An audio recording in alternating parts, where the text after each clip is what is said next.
such a time as this. Welcome to For Such a Time as This. The place where there is no such thing as a silent witness. And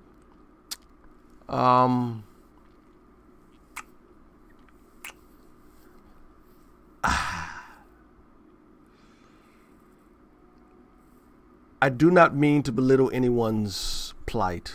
All life is precious. I believe that so much so that I think that Christians have done a disservice to the abortion issue. Taking the life of a child in the womb is murder. It's the unjust taking of a life. I get it. And every person who dies with this coronavirus, it's tragic to the person, especially if they die outside of Christ and their families. But I want to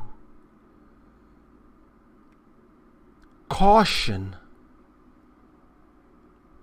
the citizens of the United States what we are giving up. This corona scare has allowed the government and the governing officials to suspend the Constitution of the United States of America with no edict, no votes.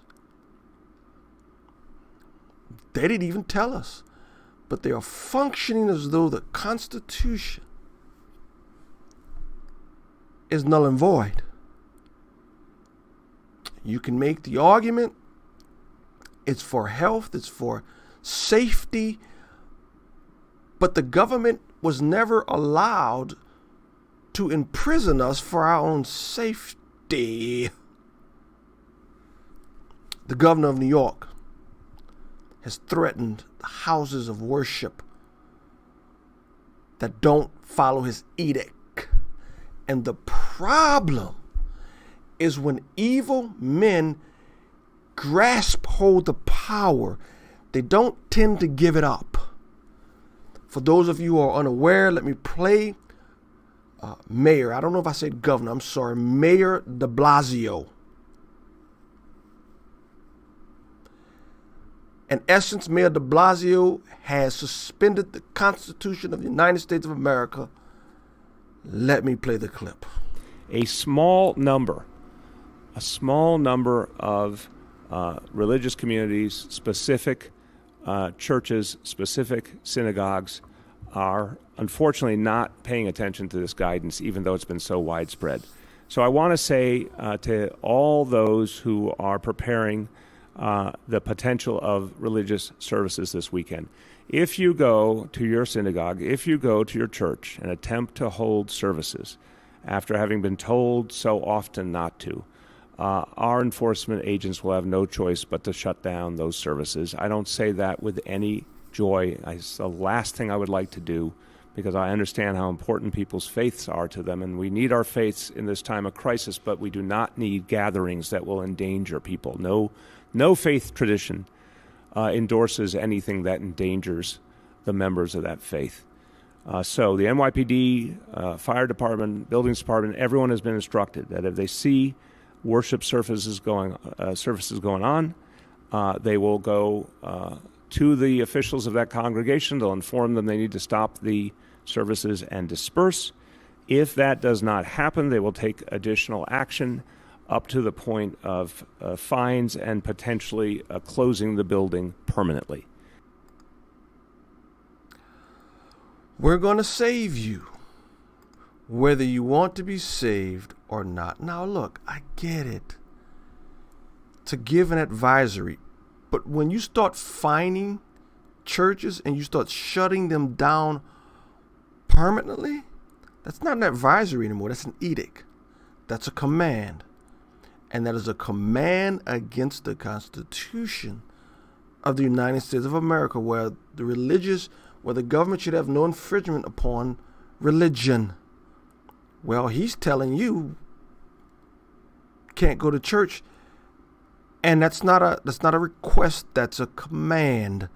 Now, again, I get it. I understand what's going on, even though if you've seen my videos as of late, the coronavirus has not killed more people than the flu. That's not up for debate. That's a fact. The flu has killed more people over the same amount of time than the coronavirus has. Yet you didn't shut down churches. You didn't shut them down for the flu, the H1N1. You didn't shut them down for the swine flu, or the pig flu, the swine flu, I believe it was called. You didn't shut them down for other things, but you do it for this that has killed far less people.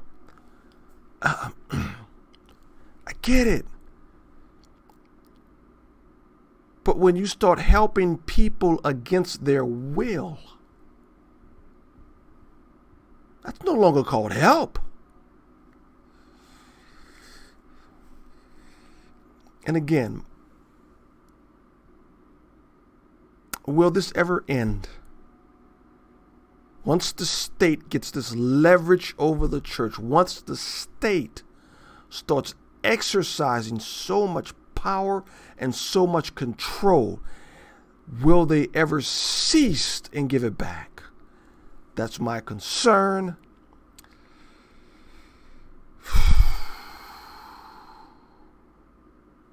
Dark days are ahead.